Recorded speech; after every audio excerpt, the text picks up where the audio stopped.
Good afternoon all student class 12 biology.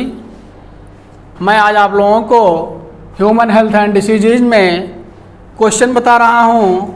मतलब टिप्पणी के रूप में 3 टिप्पणी है आपकी। फील पाँव पेचिस न्यूमोनिया। फील पाँव मतलब यह आपका निमेटोडा संका परजीवी जंतु होता है जो कि मानव में इसके संक्रमण से हाथी पाँव मतलब एलिफेंटिएसिस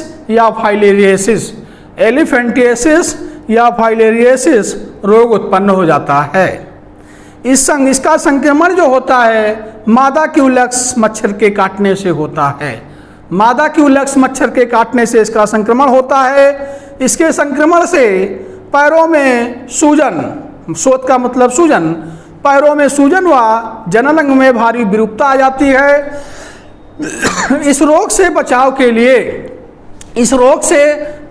लिए मच्छरों को नष्ट करना चाहिए और उनके काटने से बचना चाहिए जो कि रोगाणु जरायुज होते हैं। इसकी जो किशोरावस्था होती है वो माइक्रोफाइलेरियाई कहलाती है। रोग के उपचार हेतु हेट्राजिन एंटीमनी या आर्सेनिक के यौगिक प्रयोग किए जाते हैं। अगला है आपका पेचिस मतलब अमीबी पेचिस जो कि आपको ये अतिसार के नाम से भी होता है। यह रोग मानव की बृहत आंत में पाए जाने वाले एंटमीबा हिस्टोलाइटिका नामक प्रोटोजोवन परजीवी के कारण होता है। इस रोग के लक्षण कब्ज, उदर पीड़ा और ऐठन, अत्यधिक श्लेष्म और रुधिर थक्के वाला मल आदि होता है।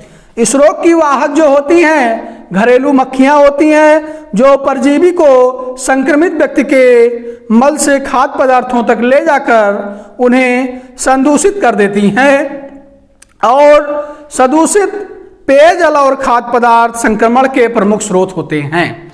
अगला है न्यूमोनिया। लास्ट टिप्पणी न्यूमोनिया।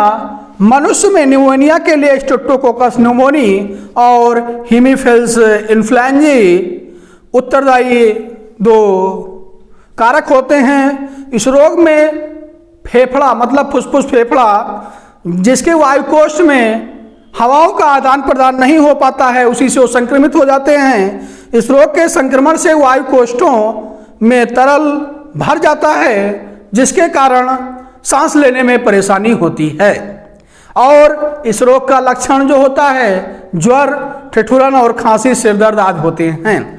अगला क्वेश्चन मैं आपको बता रहा हूँ रोगजनक क्या है। मनुष्य में टाइफाइड, ज्वर तथा सामान्य जुकाम उत्पन्न करने वाले रोगजनकों के नाम तथा इस रोग के लक्षण बताइए।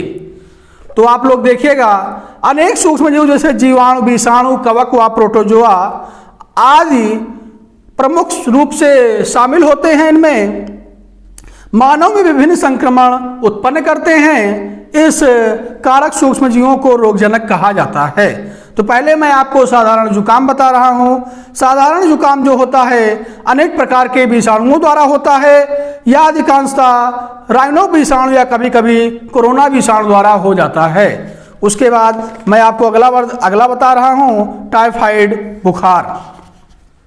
टाइफाइड रोग सल्मोनेला टाइफी नामक जीवाणु से होता है।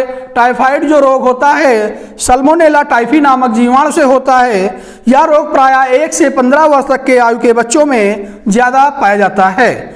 इस रोग का संचरण घरेलू मक्खी के कारण होता है। टाइफाइड रोग के निम्न लक्षण मस्तिष्क पीड़ा तथा टाइफाइड ज्वर जो दोपहर के बाद अपने चरम पर होता है और संक्रमण के प्रथम सप्ताह के प्रत्येक दिन शारीरिक ज्वर में वृद्धि होती है। इस रोग की रोकथाम निम्न प्रकार की होती है मतलब 2 प्रकार की होती है।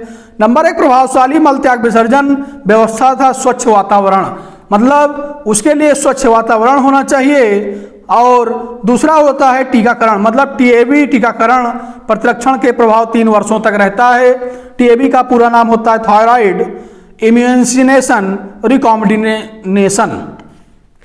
और इसी में पूछा गया था इन रोगों के लक्षण बताइए। इस रोग के प्रमुख लक्षण श्वसन मार्ग की श्लेष्मी कला में सूजन, नासा छिद्रों में कड़ापन, छींकें, गले में खराश, श्वास लेने में तकलीफ तथा नाक का बहना आदि सम्मिलित होता है। ओके, थैंक यू बेटा। अगले वीडियो में आपको मैं अगला लेसन स्टार्ट करूंगा।